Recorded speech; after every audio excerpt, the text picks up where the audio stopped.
I'm Oliver. I'm a curator and director here at Pace, and it's my absolute privilege to introduce and welcome two of the most brilliant voices who are, I think, honestly shaping the discourse around contemporary art in so many ways right now, to be here at Pace and talk about Louise Nevelson, who is, as Mark Beasley kindly said, is an artist who Pace began representing in 1962. So it's been a long road, and Pace and Arnie Glimsher, who founded the gallery, Louise and Arnie were close friends, and I think it's very meaningful to have seen the legacy of Nevelson evolve over the years, and also to be working with the Nevelson Foundation and Louise's granddaughter Maria, who's here this evening. So thank you so much, Maria, for being here, and thank you to the Foundation for organizing and supporting the exhibition in Venice, of which Julia is the curator. So Cecilia Alemani is a curator based here in New York, who is currently artistic director of this year's truly fantastic and much lauded exhibition, The Milk of Dreams, such an amazing title. That is, in fact, the title of the 59th International Art Exhibition of La Biennale di Venezia, better known as the Venice Biennale, which opened, of course, in April and will remain on view until November. Among the many notable facts about this year's Biennale is that for the first time in its 127-year history, the exhibition consists of a majority of women and gender nonconforming artists, which is, no small thing. So that's one among a number of reasons to book your flight to Venice and go see the show if you haven't already done so. Since 2011, Cecilia has had a major impact on the cultural life a little closer to home, not only of New York, but here in Chelsea as the Donald R. Mullen Jr. Director and Chief Curator of the Highline Art. It's quite a title.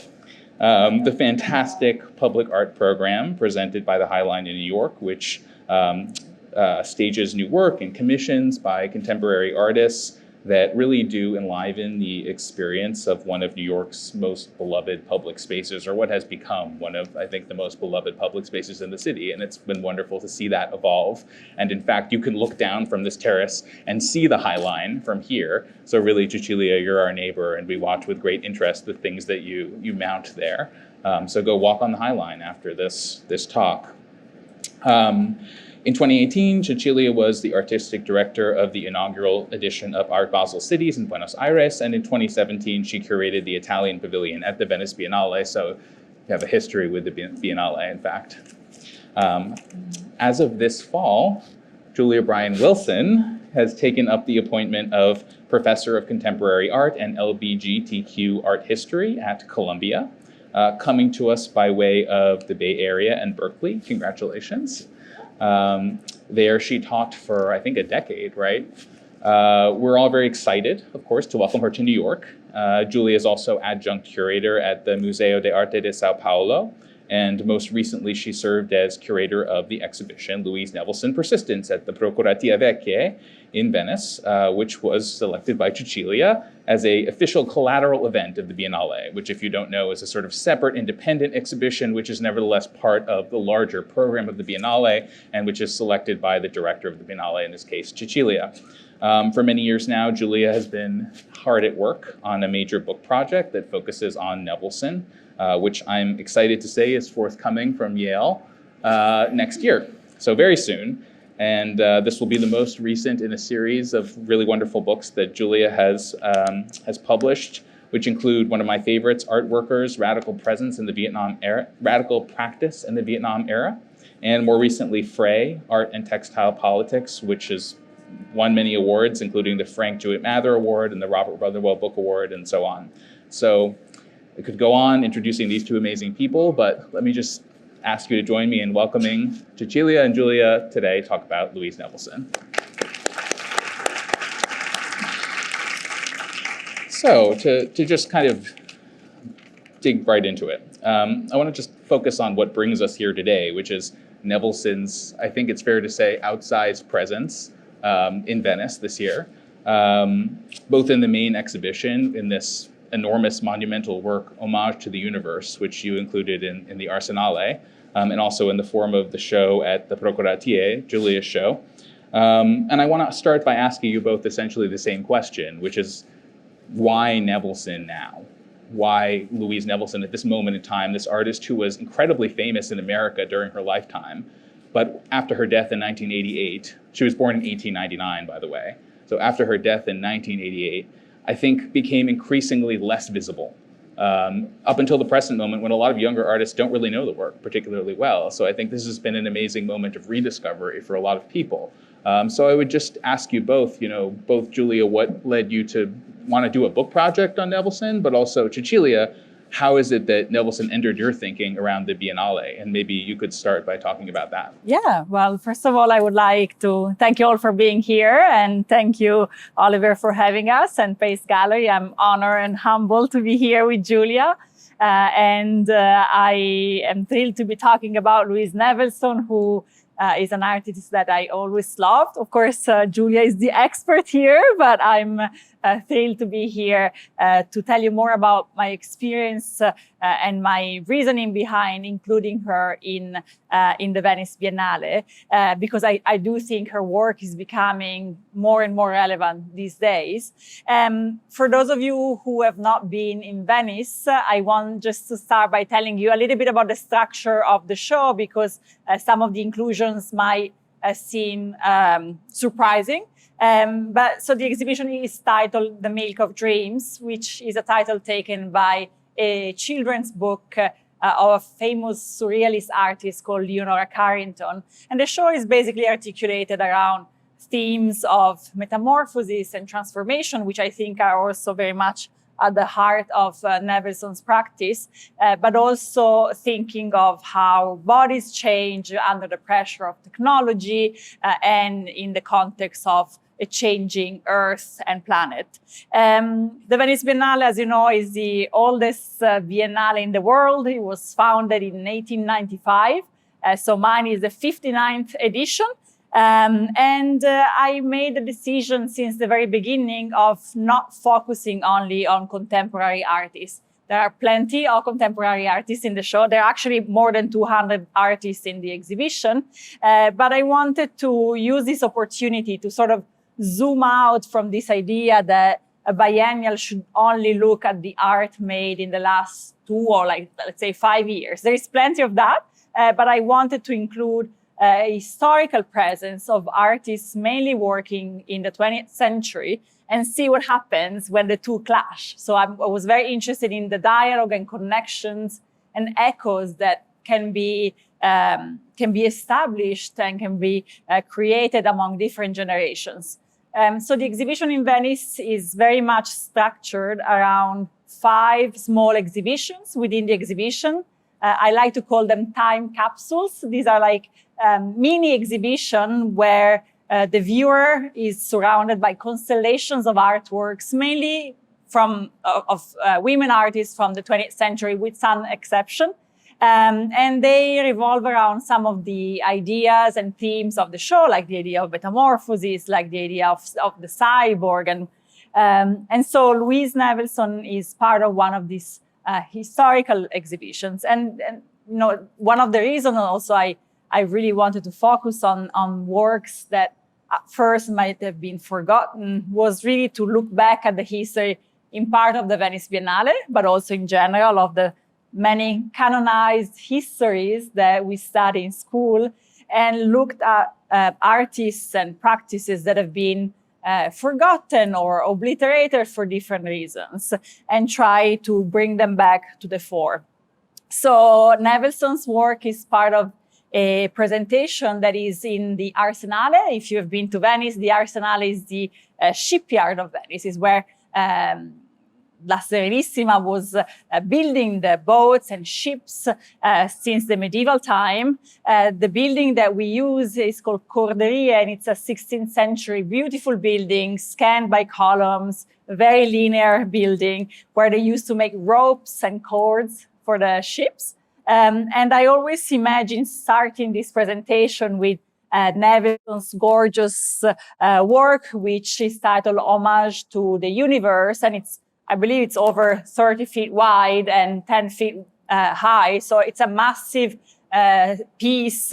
And what you see around, or like the concept of this presentation, is called Seduction of the Cyborg, and brings together artists that in different times, some of them lived in the early sort of modernist avant-gardes, connected to the Bauhaus and Futurism and Dada, but also artists that were operating in the 60s and 70s have imagined new bodies that were sort of coming out of the clash between human and machine, even before the term cyborg was, invented in the 60s. And Nevelson's piece is perhaps the most abstract piece in the show. There is a lot of figuration and a lot of images of bodies, but I always had this vision of beginning this presentation with basically an artwork that blocks you from walking. You have this incredible wall in front of you. It's one of her beautiful black pieces.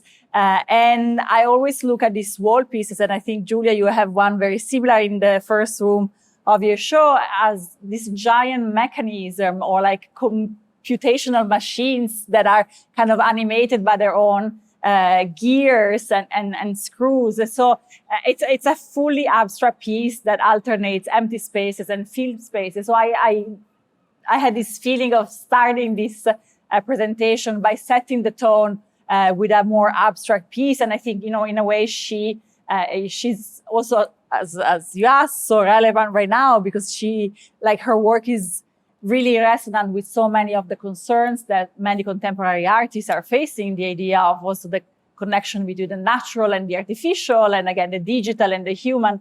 So I hope you get to see it in Venice when you go.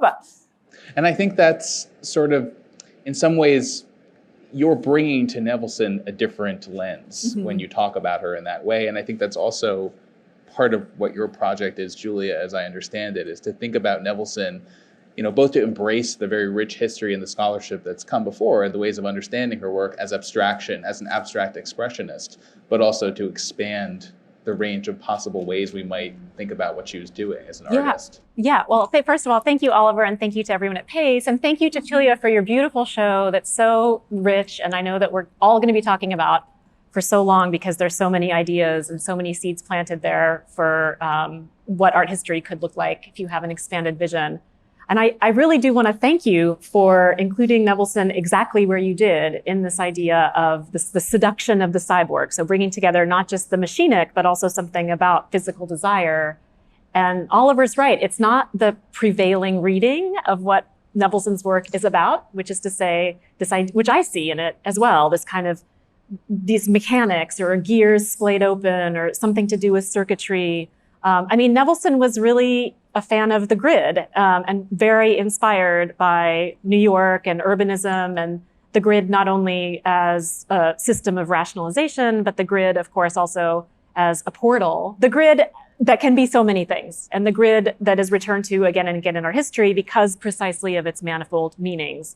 So when Cecilia does, in your installation, I always told people in the Arsenale, well, you will not miss the Nevelson. Like, you just can't miss it. It's right there. It's like a block in a way on the one hand, but it's also an invitation, or like, the recesses become, they are somewhat mysterious, or they invite closer looking. And I think it's really fascinating how you've paired that also with much more bodily figurative work. And part of the thing, to go back to your original question of how I became interested, there's so many histories. I think I've been intrigued by her persistent use of wood for a long time. I'm always, as an art historian, I have a feminist lens. I'm really interested in materials and process.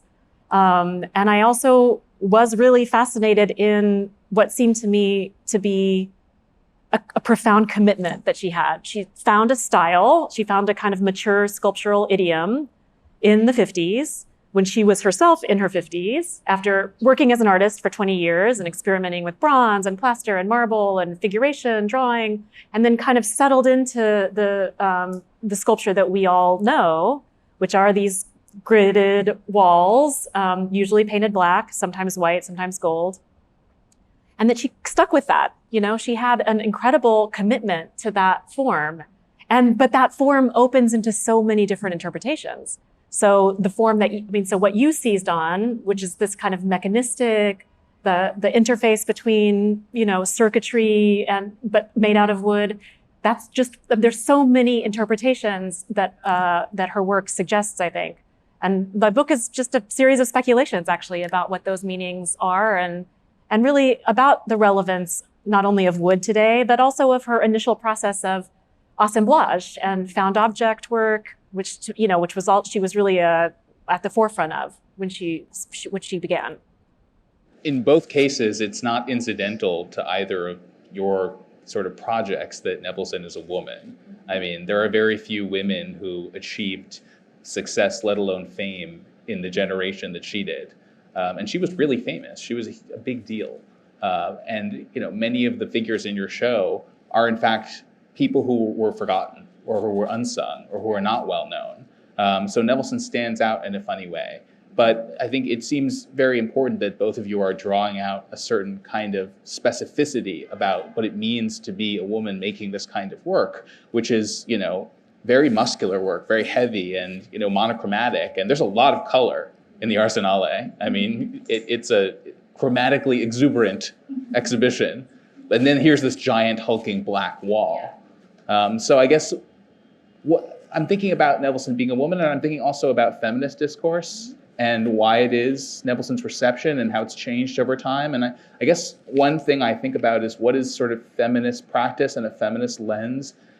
How does that relate to what Nevelson was doing? I mean, I think it's something she herself didn't embrace necessarily, but yet it seems like the way feminism has evolved has allowed us to see what she was doing as a kind of feminist enterprise. Mm-hmm. Yeah, I mean, Julia will answer much better than I do, but just as a general comment, I think it's important to contextualize her life in the context of the city of New York, and thinking about her being here in the 30s and 40s and studying and making art in an extremely sexist environment, which then lasted as well after the war. So she was an artist who was a woman who made herself, and she was not necessarily competing, but she was shoulder to shoulder with big egos and big names, especially in the 50s, in the ABEX moment. But she, I think she never gave up. But I guess when, especially in the late 60s and 70s, in the second wave of feminism, when the idea of being part of the feminist movement and being part of a group, maybe she must have been a bit more reluctant to receive a label that, in a way, she has always fought for, but maybe she was not necessarily part of this group as an activist group. And so there is a famous quote in which she's asked, do you consider yourself a feminist? And she says, I'm not a feminist, I'm just an artist who happens to be a woman. But I think then in the 70s, and Julia talks very well about that in her essays and books, that also, I believe, also slightly changed, and there is a new kind of consciousness on her role also in the feminist movement. Yeah, I mean, just to expand on what Cecilia said, which you said very well, she faced enormous sexism when she was trying to make her way in the 30s and 40s. In her first show in 1941, a review, unsigned, says, well, we would have hailed these as works by a great modernist had we not realized that this artist is a woman. And she didn't sell the works in some of her first shows, which, and she had no space to store them, so she burned them. I mean, this is someone who was constantly facing pressures, gender bias.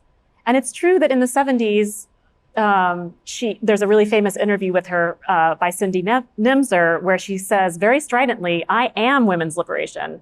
And not because she was necessarily a feminist activist, but because she had already, as she said, she had claimed her life. She had claimed her life for herself. And she was very uncompromising about deciding to live her life the way that she wanted to live as an artist. And that, I mean, I think a lot of the negative reviews that her work generated in the early years was because she was just so shameless about taking up space. And the piece that you've chosen embodies that so beautifully. Here's someone who's making monumentally scaled work, which was really not the norm I mean, most women just didn't have the means for that. They didn't have the studio space. They didn't have the materials. It takes money, it takes resources to make monumental stuff. And she was just so resourceful, like grabbing stuff off the street and making her own world out of it. So I think that the fact that she was a woman in this extremely male-dominated world is really critical to how she was perceived, how she had to fight, how she was neglected, and now how incredibly relevant she feels to me. And that sort of scavenging things off the street and making do with limited resources and very little money, I mean, that's in part related to her gender and how her life evolved and unfolded as a woman, but it's also like ties in with the transformation question, because really that's what she was doing in a sense. Again, there's a quote, you quote Carrington in your text. You write of Carrington's work, it's a world where everyone can change, be transformed, become someone else, become something or someone else. A world set free, brimming with possibilities. And I like that idea of brimming with possibilities does feel very relevant to the way Nevelson saw the world around her. And I guess is that part of how you think about the work too? Is this kind of transformational? Sure.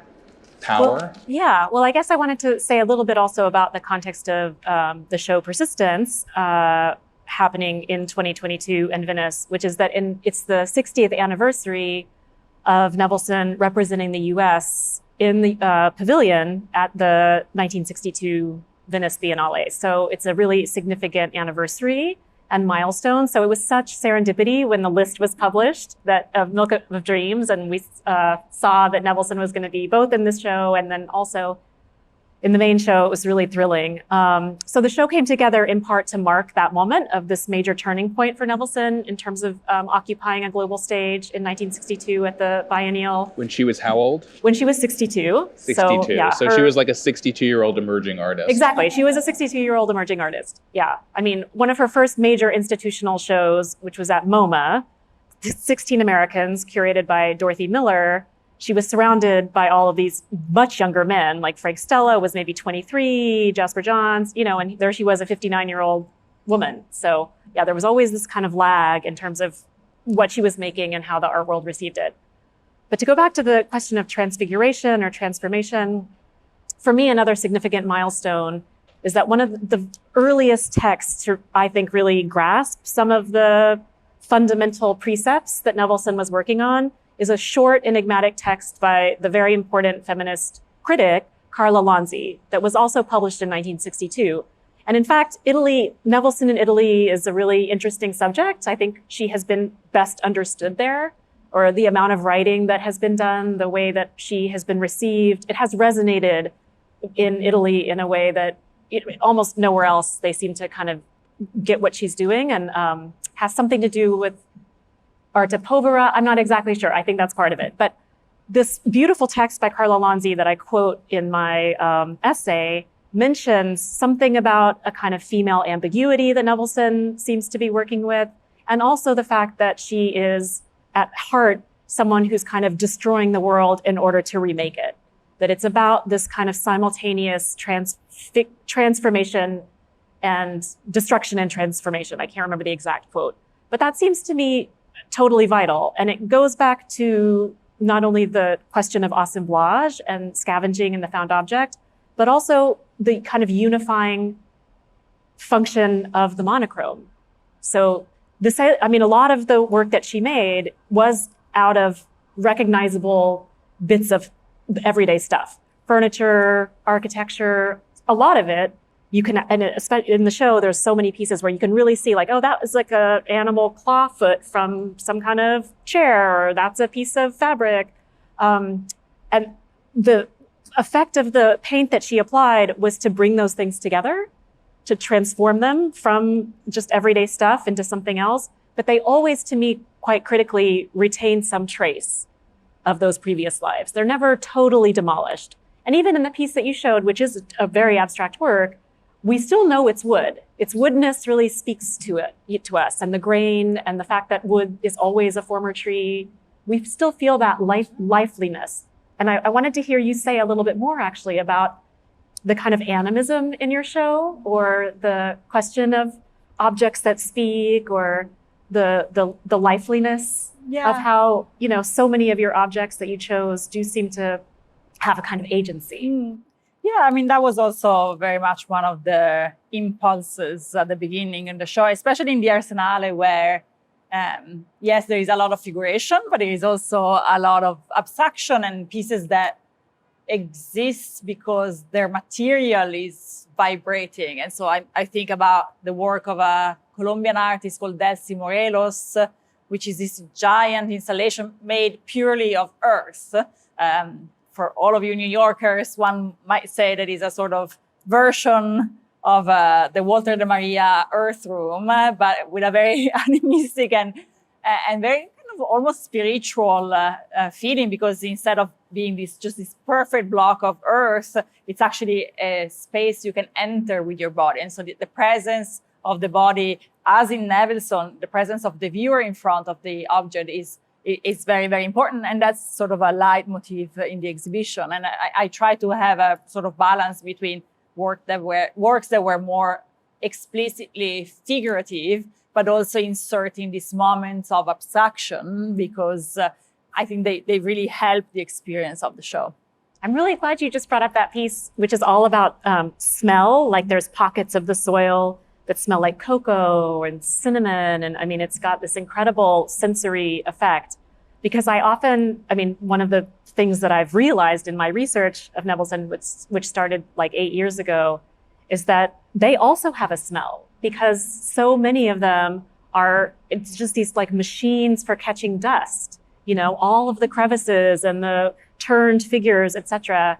They have a really amazing presence that does, and it is to try to take it all in, is kind of activates all of the senses. So I do spend a little time in my book talking about like the smell of a Nevelson, which is pretty distinct, you know? Yeah. I love that idea. We don't often think of the smell of abstract art, but you know, that's an important part of it. But also Delcy Morelos' piece is an installation and it's an environment. And, you know, I think people forget that Nevelson is one of the key figures in the history of installation art. I mean, she called her environments, she used that word. But I think that it's hard to imagine installation as such evolving the way it did without her presence and her mark. So I wonder if that's also something you were thinking about when you chose a piece that's so big that it really is almost an architectural intervention. I thought about that, and I also want to mention something that, as an Italian, I have to mention, because, of course, as Julia said, 1962 is the year that Nevelson represented the US in Venice, which, of course, was a groundbreaking moment for her. But she has a long relationship with Italy. And in a way, she goes back to Venice in 1976. I don't remember which edition of the Biennale is, but she's part of a very, very important exhibition curated by the great Germano Celant, which was one of the main exhibitions of the Biennale. You know, back then, it wasn't like today. There wasn't just one big show curated by a curator, but it was a constellation of events and an exhibition, especially in the 70s. It was a sort of year-long festival. But anyway, Germano was invited to curate a show in what we call today the Central Pavilion, which has been called also Italian Pavilion. And he does this incredible show called Ambiente Arte, or, you know, basically it was a history of environmental and installation art that went from futurism to surrealism all the way to the contemporary. And Nevelson was featured in that exhibition together with incredible other environments. And so I think that was recognized in Italy very early on, and was hopefully a good sign that she had a very long tradition in Italy. And of course, that also came because in early 70s, she was approached by a gentleman called Giorgio Marconi, who had a very, very important gallery space in Milano called Studio Marconi. And I want to say that his son is here today, and he runs an amazing gallery and foundation. So but Giorgio approached Nevelson in I believe it was in 71, with the idea of representing her in Italy. And I think it makes so much sense if you think about what Studio Marconi was doing in the 60s and 70s. He was basically focusing on sort of three areas. One could say Italian pop art, representing artists like Schifano and Rotella and Adami, but also Hamilton, also representing some of the artists from Arte Povera, which again, think about the late 1960s. That's when the movement, let's say, was brought together. And so someone like Giulio Paolini, but also, embracing the legacy of surrealism by representing Man Ray. And if you think about it, it's very interesting because all these three sort of movements or languages are very, in a way, somehow subtly present in Nevelson's work. And so it made a lot of sense that became a very good friendship, and which culminated in a show in the 70s. And then the same exhibition was brought by Mr. Marconi to other venues in Europe. And so he was a very big supporter of Nevelson's work in Europe and helped establishing the legacy there. I took a big... I'm so glad you talked about that, because I should have also said that Galleria Marconi was a major supporter of the Persistence exhibition as well, and many of the most important works came by way of Marconi, and sort of for what Pace was for Nevelson in America, Marconi was for Nevelson in Italy. And having Marconi and Germano Celant and Carlo Lonzi, and there are a number of people who established a kind of understanding of what Nevelson was doing in Italy. So this was a very meaningful place to sort of have this exhibition, and not just the moment and not just the context of the Biennale. But maybe, Julia, you could also just say a little bit about environments and about the American Pavilion in '62, which was also curated by Dorothy Miller, right? Yes, it was curated by Dorothy Miller, who did the 16 Americans show. And Nevelson was one of a few Americans chosen to fill the pavilion, but she occupied the central space. So if people have been there, there's the kind of dome Oculus room, and then the two rooms right off on either side of that. And she did 3 full environments, and that was the word that she used: one that was all black, one that was all white, and one that was all gold. And she really was at the very forefront of artists thinking about ensembles of works in space, and not just about how the works would relate to each other, but how they might be one total work. And also how to use the gallery to really set a mood. So to think about lighting, a show that she had in 1958 at Grand Central Moderns, she actually wanted there to be no light at all. It was one of the all black assemblages. She covered the window with a piece, and she really felt that the viewers would come to the gallery in total darkness, but their eyes would adjust, and that they would have, it would be this complete immersive, full phenomenological experience. And the gallerist talked her out of that because it was impractical for all kinds of reasons. But they settled on blue light, and using blue light to highlight the variegations of blackness in the sculptures. But it's true that she really was someone very prescient about thinking about what it means for the viewer to interact in a space, really, considering all of the elements of the installation. So that was very important also in the Persistence show, to paint the walls black, which she really enjoyed doing also for some of her shows, having the lights be kind of moody. That was just a way to pay homage to how she wanted her work to be seen. And the piece that that was installed in MoMA in 1959, which she thought of as one big piece called Dawn's Wedding Feast, she was pretty devastated that didn't just sell to an institution. It was broken apart kind of piecemeal, even though she was herself kind of cannibalized previous pieces and was always very resourcefully reusing things that she had made. But she really hoped that piece would all stay together, and that often things. It's actually not, but it's called that, but it wasn't from Dawn's Wedding Feast, yeah. So I guess she later in the 70s returned to that idea of Dawn and made another series of white works. Exactly. One of which is in the show, yeah. But actually interesting, and she did sometimes return to pieces and repaint them totally different colors. There's a piece in the show that used to be gold and now is black. So she was not that precious ultimately about, she definitely didn't have that much of a sense of like finality, It was process. and she would go back to things. And there was just a sense of iteration, which I think is also something that the piece that the Homage to the Universe really makes clear, you know, that it's about seriality and it's about kind of like a rhythm or a cadence that's established.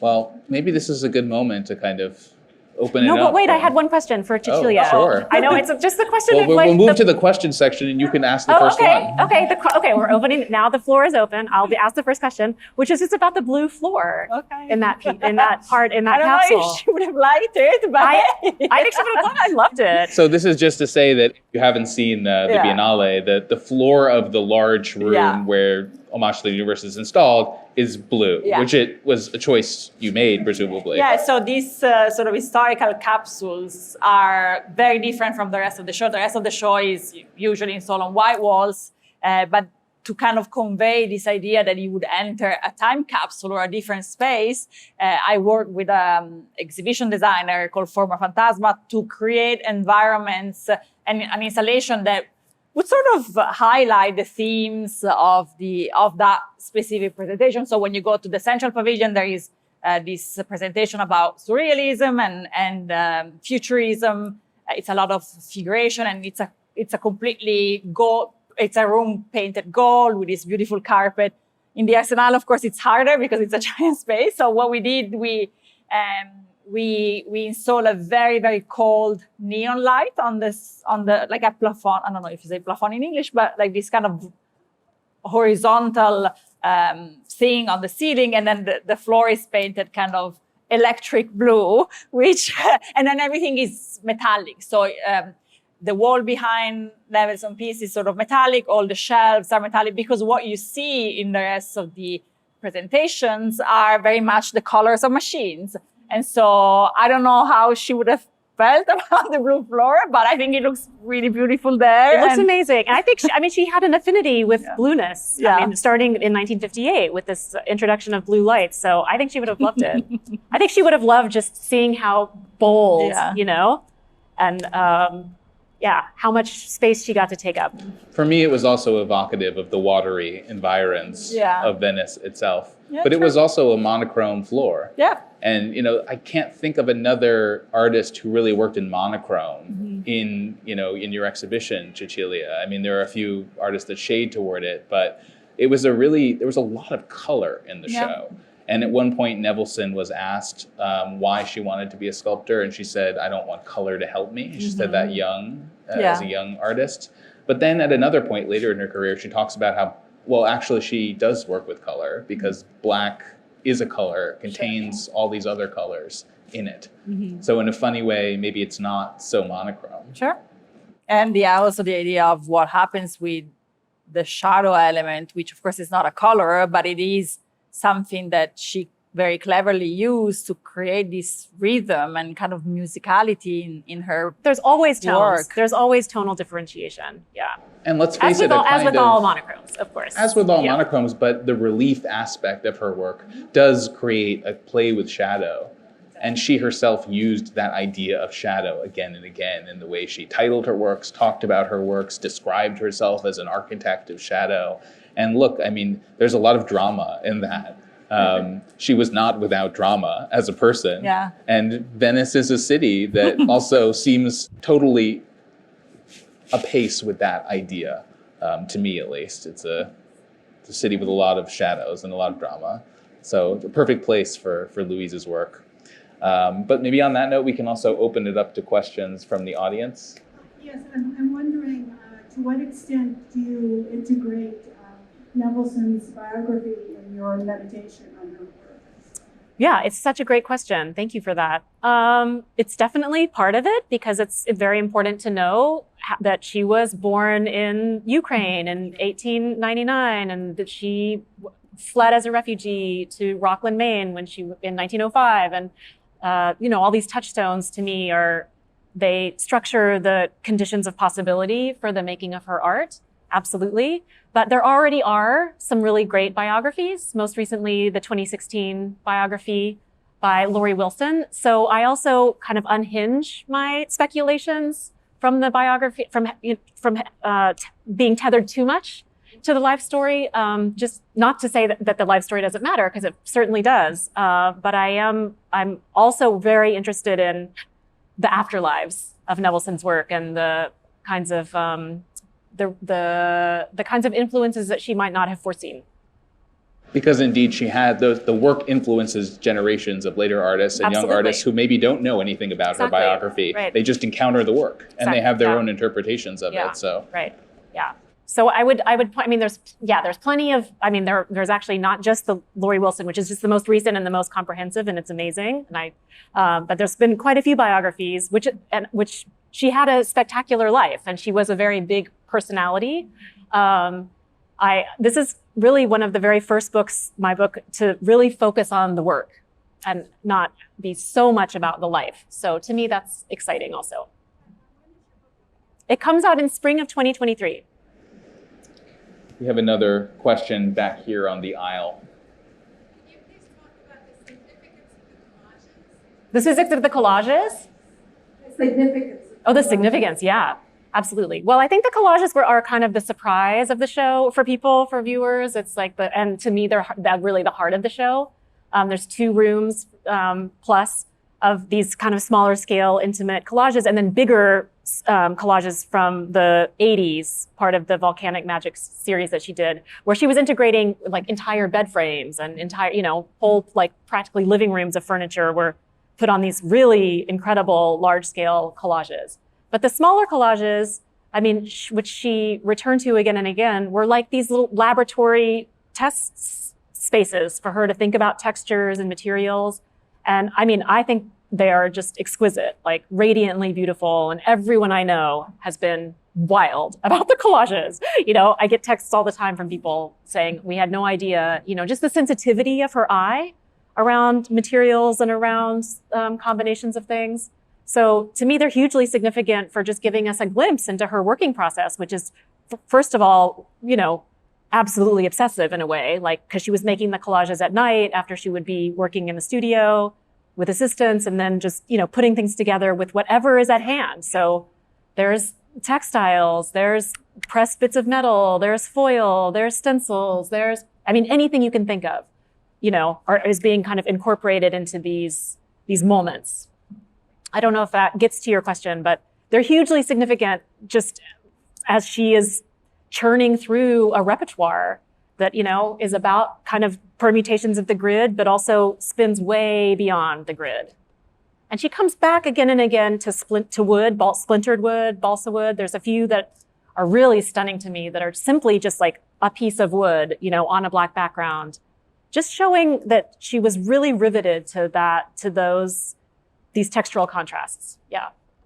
There's also a few where you can see she uses newspaper, bits of paper, that are where she stenciled. They become stencils because they're where she sprayed little bits of wood black, and the sort of leftover stencil then gets used as a collage element. So you get a sense of her process in a very direct way. And then it's all kind of a piece, like whatever she's using over here, a little bit of that might be incorporated over here. So they're tremendously important, I think. Not very often. There were a couple of shows, only later in the 70s, but they were not shown, and most of them not, because there's hundreds, literally hundreds and hundreds of them. So no, they were not widely shown at all. It would be gross mischaracterization to say they were not at all widely shown. They were quite an obscure part of her practice. Yeah. That seemed to be one of the things that people talked about most as a revelatory experience, to learn about those collages. And that also felt very much like part of this idea of rediscovery and looking in places that maybe these things had been there all along, but we hadn't been paying attention to them for whatever reason. We have a question up here in the second row. Did she express any intent in emotionality between painting something black or painting it white? Mm-hmm. Because I experience black very differently than the white. The white is peaceful and joyous, and it just seems to me to evoke a different emotional response. Mm-hmm.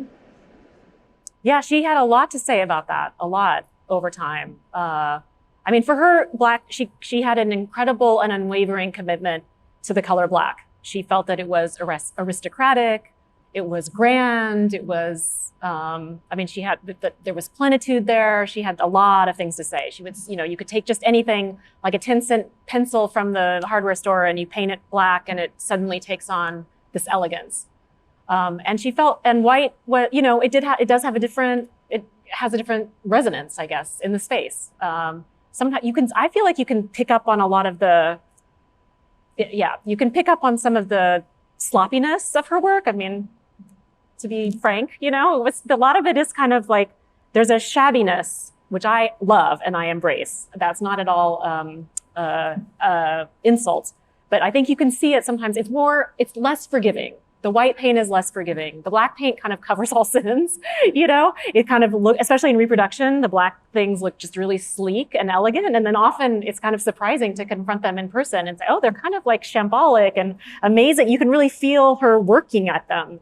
To me, that's really part of their power. But yeah, when she made the transition, which was on the occasion of that MoMA show in 1959 into white, she did have things to say about it. And actually there's an amazing unpublished kind of scrawled note in her archives about Dawn's Wedding Feast, the whiteness, that she felt that if it had stayed together, which she wanted and didn't happen, that the whiteness would be like this purifying blaze that would like cleanse the world. I don't know. She had, kind of really incredible rhetoric about what she felt was really a kind of almost like a pure white flame, So to her, it was less, I think less about peacefulness, but something more about like intensity.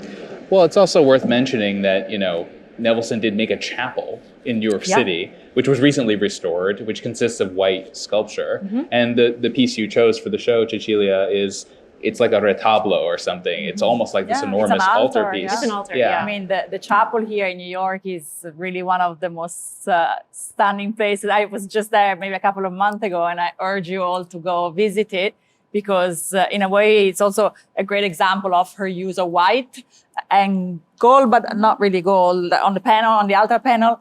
But it also, it's a wonderful place of spirituality and peace in the middle of Midtown Manhattan that one would never expect to see. And of course, there is also a long tradition of artists creating spaces that are religious or spiritual. And so I would very much urge you to go visit it because it's a very special place. It is a really special place. And she was, there was kind of a surge in modernist art chapels like Matisse, Rothko, and she really was the first woman to have such a big, important, and visible commission. So it's important for that reason too. Maybe one last question here. Yes, as a curiosity, I would like to know if in her family there were artists, I suppose. Meaning, from like her parents her son was an artist. Her son Mike was an artist. Yeah, Maria's an artist who's right here, the granddaughter. Yeah, but her parents were not artists. Her father, they were Jewish Ukrainians, and they left her father left first, came to Rockland, Maine. Her father and her grandfather both worked with wood and owned some woods in this village called Pereyaslav in Ukraine. And then her father started as a kind of a junk dealer, and then later opened a lumber yard and also was a builder in Rockland.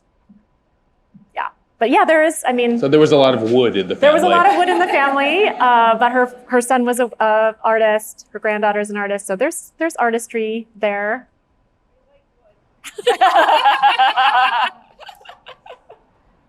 And actually, I've been to both Pereyaslav and to Rockland, really? and I was, and the woods are similar, actually. Yeah. There's like a mix of to me, I don't know that much about trees. I'm not an arborist, I'm not an expert, but I do know like piney versus, deciduous versus coniferous, and they are a mix, both around Pereyaslav and around Rockland. So I could well see why it was an appealing place for someone who had worked with lumber there to like that that area must have felt somewhat familiar to him. Interesting. Yeah. Because otherwise Rockland, Maine is not the most obvious place to move from a No. shtetl right outside No. There were Kiev. 30 Jewish families in Rockland, Maine. That's all. And Pereyaslav was almost 40% Jewish. So that was a really big difference. And she experienced, I mean, along with sexism, she did experience a lot of anti-Jewish sentiment. She was, a lot of bigotry in her early life around being, around being racially othered as a Jew. Yeah. Well, I think that's a great place to... No, actually, I want to say one more. On that note, I please. just would say on that note that we could never have predicted, any of us, Yes. how a Jewish Ukrainian woman's art would be so relevant in spring of 2022, given Putin's invasion of Ukraine. And I just think, it was really quite amazing to have this incredible, formidable portrait of Louise Nevelson taken by Lynn Gilbert everywhere in Venice during the opening, posters everywhere. And I thought just so powerful to have this Jewish Ukrainian presence all over the city, practically, kind of like With the word persistence. with the word persistence. And there was even a piece in the show that's based on these artillery boxes. So the kind of feel a war, actually using relics of war. I mean, just feeling suddenly incredibly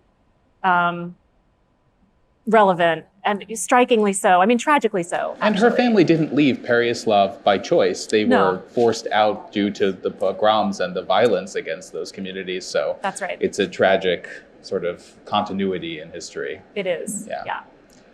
But still a remarkable exhibition. 2 remarkable exhibitions. Thank you so much, Julia. Thank you, Cecilia. you. We're so grateful to have you here. It's been a fantastic conversation. Thank you. Thank you all.